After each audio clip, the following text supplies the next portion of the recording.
Bien, alors on va passer à la partie cours. Donc on est au nouveau chapitre. Chapitre, alors je n'ai plus le nombre en tête, donc je mets trois petits points, vous numérotez. Donc loi à densité.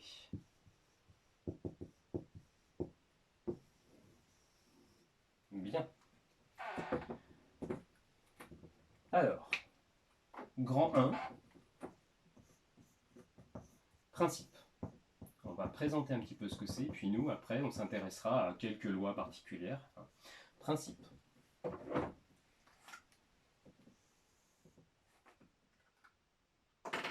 Alors déjà, on va expliquer rapidement ce que c'est qu'une variable aléatoire continue. Donc définition.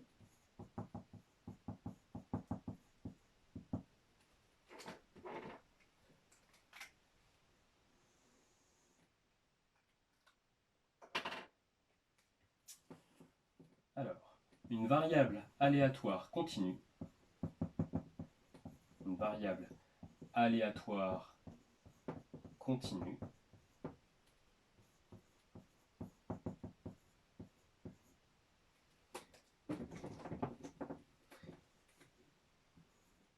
est une variable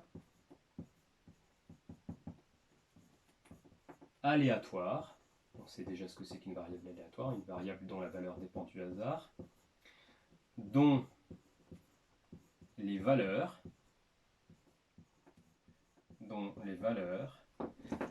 appartiennent,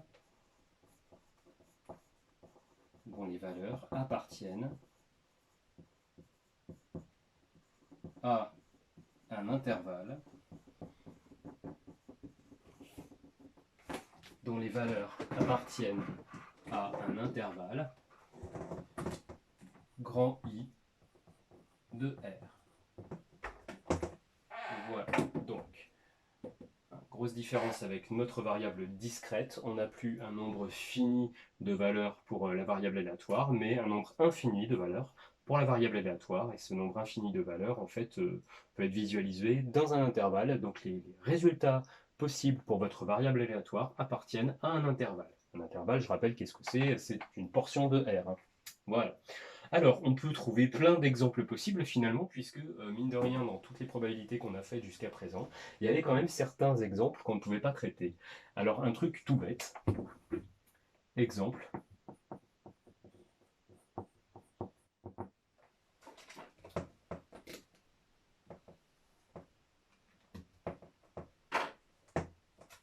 la variable aléatoire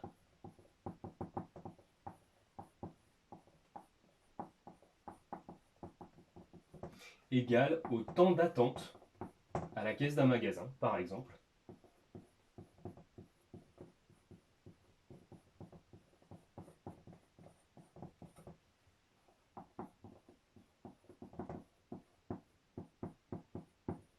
et continue.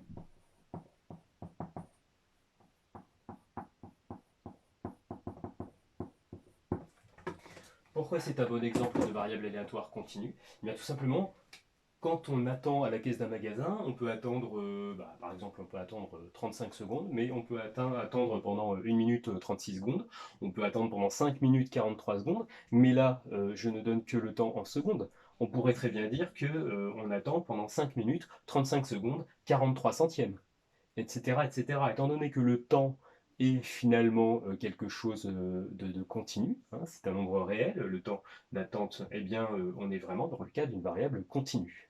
Voilà. Donc, maintenant, qu'est-ce que c'est qu'une loi de probabilité à densité là-dessus? Eh bien, on va avoir, par rapport aux variables aléatoires qu'on va chercher, on va avoir une fonction, finalement, qui va représenter la répartition des valeurs de x. Et cette fonction-là, en fait, c'est elle qui va me donner mes probabilités. Alors, comment ça s'utilise? Bien déjà, on va passer par une autre définition. Définition.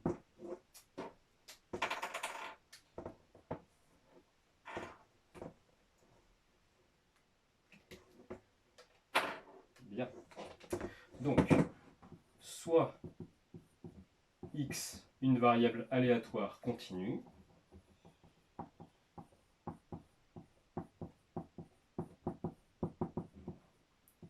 continu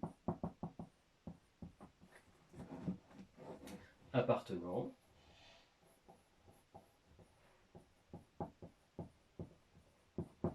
à un intervalle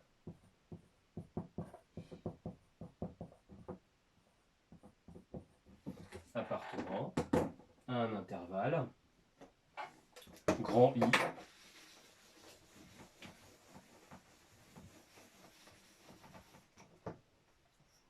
grand I. Alors grand I qu'on peut également renoter sous une forme un peu plus classique d'intervalle, intervalle AB, hein, de R. Bien, voilà. Soit X, une variable aléatoire continue appartenant à un intervalle grand I égale AB de R. Bien. Soit F. F va donc être une fonction qui va être définie sur mon intervalle AB. Une fonction définie. Elle ne va pas être comment, il faut qu'elle soit également continue. Définie et continue sur AB. J'ai oublié, et positive. Définie, continue et positive. Très important. Et positive sur AB. Bien. Tel que. Alors, il va falloir imaginer que cette fonction f va me représenter la répartition des probabilités pour ma variable x sur mon intervalle AB. Donc, cette fonction f doit nous donner des probabilités. Pour qu'elle puisse nous donner des probabilités, on sait que les probabilités, il y a quand même des règles précises à respecter. Une probabilité est toujours comprise entre 0 et 1, par exemple. C'est toujours un nombre positif. C'est pour ça qu'on a besoin que cette fonction-là soit positive. Pour que cette fonction-là colle un petit peu à notre définition de ce que c'est qu'une probabilité, il ne faut pas qu'elle soit n'importe comment. Elle est donc définie, continue, positive sur l'intervalle, mais il y a des conditions supplémentaires. Donc, par exemple, il faut également que l'aire totale sous ma courbe de f, sur mon intervalle AB, soit égale à 1.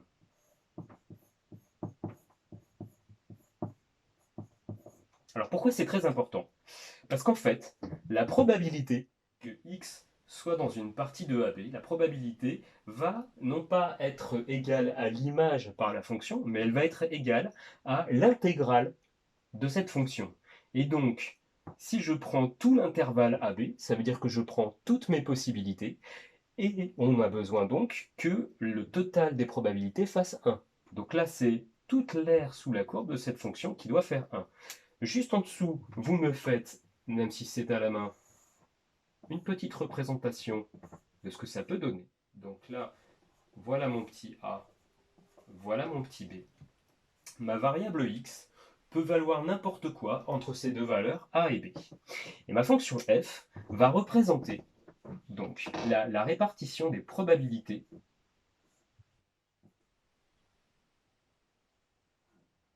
Voilà, ça c'est ma fonction f par exemple. Et moi, j'ai besoin que la probabilité totale fasse 1. Toujours, la probabilité totale doit toujours faire 1. Et qu'est-ce que c'est que la probabilité de x finalement? C'est l'intégrale. C'est l'aire sous la courbe. Donc si je prends tout l'intervalle, il faut donc que mon aire totale qui est là, ça soit ma probabilité totale, il faut donc qu'elle fasse 1. Ça c'est une première condition pour la fonction f. La deuxième condition étant qu'elle soit positive. Si jamais on a comme intervalle AB un plus infini quelque part, à ce moment-là, ce qu'on va dire, c'est que la limite quand x tend vers plus l'infini de l'intégrale de a à x de f de t dt doit être égale à 1. Alors ça veut dire quoi? Ça veut dire que là, je suis dans le cas où j'ai un début pour les valeurs possibles pour x, mais je n'ai pas de fin. Je peux aller jusqu'à l'infini. Donc j'ai besoin, moi, qu'à la fin, si jamais j'arrivais à atteindre l'infini un jour, il faudrait que là, cette aire totale fasse 1. Le problème étant que comme là je vais jusqu'à plus l'infini, eh bien je ne peux pas faire de calcul exactement précis. Donc à ce moment-là, je vais réutiliser ma notation de limite. La limite, c'est plus on s'en va vers la droite. Voilà. Bien. Alors là, pour l'instant, c'est toujours les conditions pour ma fonction f. Maintenant, qu'est-ce que ça veut dire la loi de probabilité de densité f? Pour l'instant, on a juste fait la présentation. Je le redis, x est une variable aléatoire continue. C'est donc un nombre au hasard qui peut valoir n'importe quoi dans un intervalle. C'est-à-dire qu'il y a une infinité de possibilités. Mais dans cet intervalle, la répartition des probabilités est indiquée par une fonction. Vous avez par exemple plus de probabilité de vous trouver là, dans cette zone-là, que de vous trouver dans cette zone-là. Visuellement, c'est un petit peu comme si on avait, là où la fonction est la plus haute, c'est là où on a le plus de probabilité de se retrouver. Voilà. Alors maintenant, la loi de probabilité à densité f, qu'est-ce que ça veut dire? P est la loi de probabilité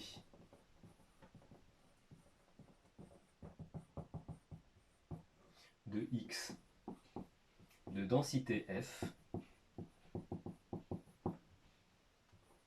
lorsque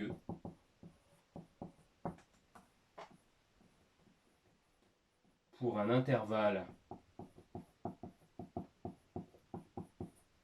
c d contenu dans i,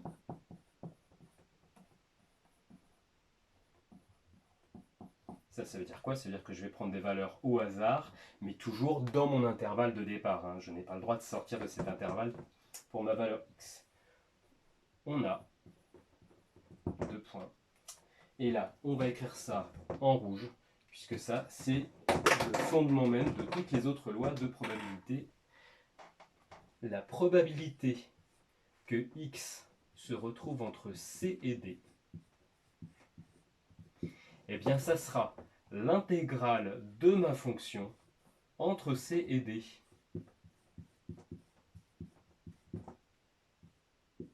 Tout bêtement. La probabilité de se retrouver entre deux valeurs est égale à l'intégrale de la fonction entre ces deux valeurs. Toujours.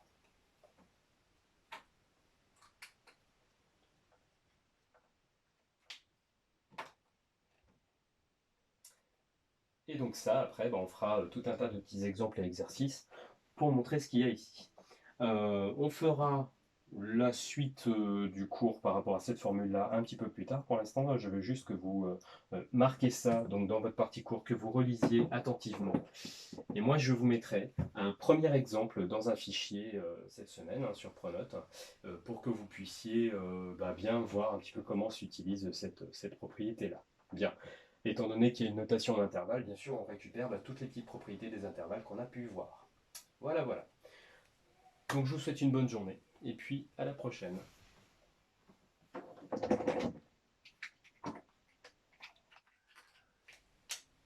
T'as fini? Non, je vais peut-être rajouter un petit exemple. Je vais rajouter un exemple parce que là, c'est pas très grave. Alors, on va quand même rajouter un petit exemple pour visualiser un petit peu ce que ça veut dire. Donc, exemple.